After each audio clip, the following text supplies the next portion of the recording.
Sunod-sunod na ang mga pasabog para sa bayan, para sa hustisya at sa pag-ibig. Dahil nasa GMA Prime na ang giyera.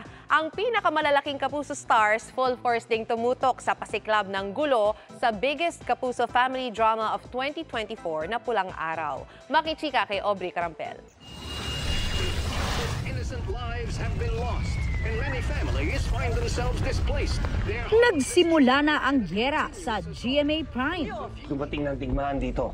Kailangan natin maghanda. Hello. Full force na pinanood ng cast ng Kapuso family drama na Pulang Araw ang episode kagabi.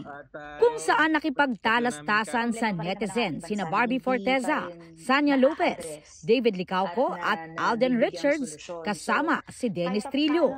Sa Kapuso stream, nagbigay ng kanya-kanyang reaksyon ang mga bida. Kung ikaw ang nasa posisyon ng mga tao sa panahon ng giyera, di ba? Ano ang unang gagawin mo, Sir Alden? Siguro, syempre bilang tayo mga Pilipino, very family-oriented.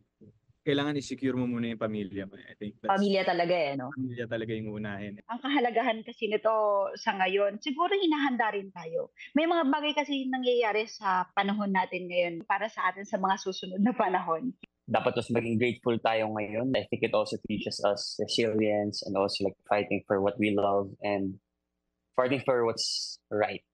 Ito yung chance na ipakita natin na merong mga nangyaring kagitingan na ginawa ng mga Pilipino, mga kalahi natin, kung bakit nabuo yung lahi natin.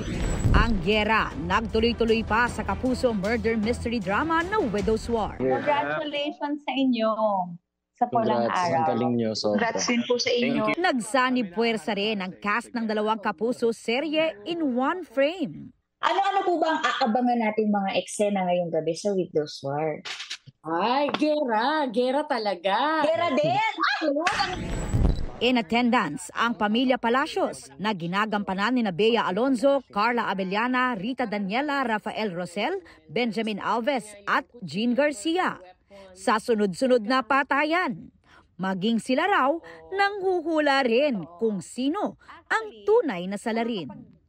Nakakapagduda talaga kung sino talagang pumatay kay Beverly. Kasi kung saan na napunta yung murder weapon. Ako feeling ko, iba yung, tingin nyo sino kay Basil at sa kay Beverly pumatay, isang tao. Ako feeling ko dalawang tao. Magkaiba. Iba yung pumatay kay Beverly, iba rin yung pumatay kay Basil. Feeling ko lang Yes, I agree. Hello everybody! May giyera rin ang pag-ibig sa asawa ng asawa ko, kasama sina Raver Cruz, Kylie Padilla, Joanne Bascon at Lizelle Lopez. Anong ginagawa mo dito?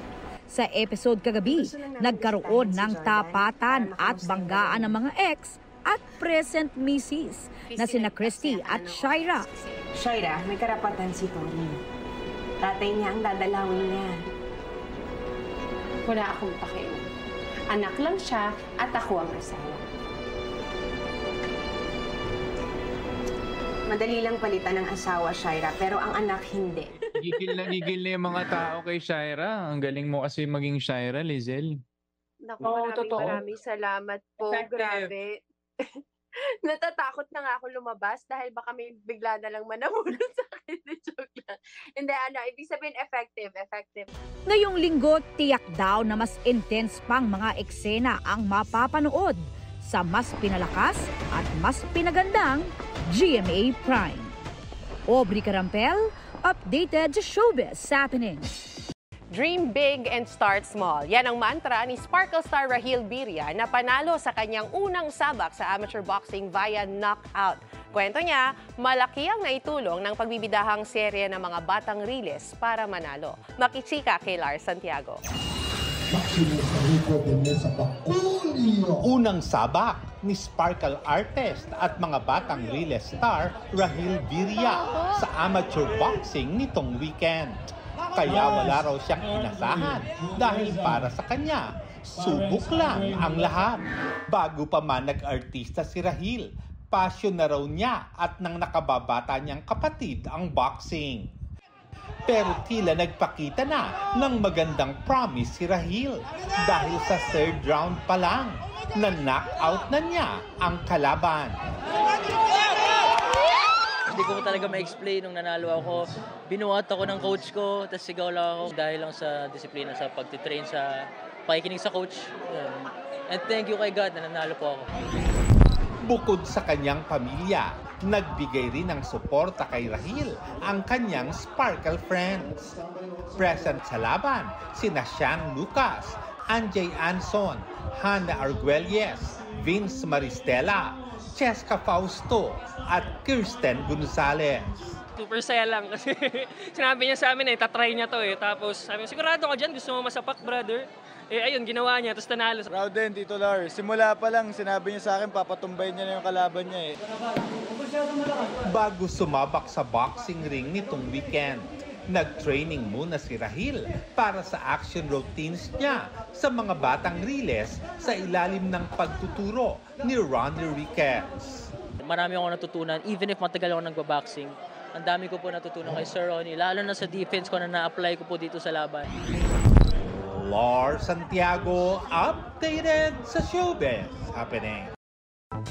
In celebration of the 100th season ng National Collegiate Athletic Association or NCAA, pinaghahandaan na ang release ng bagong theme song nito na Own the Future. Ang kakanta niyan ang rising P-pop girl group na G22. Makichika kay Nelson Canlas.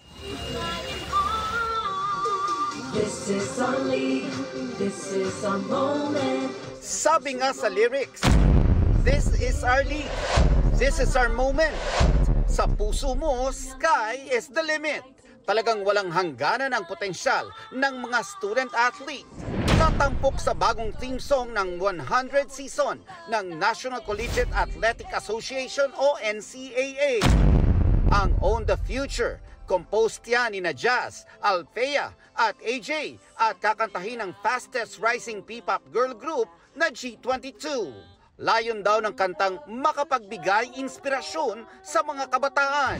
Gusto namin malaman ng mga tao, especially young people, na the sky is the limit. Kaya nila lahat ng mga pangarap nila to keep dreaming and believe in yourself. And syempre, stay humble, but believe in yourself and be proud of yourself.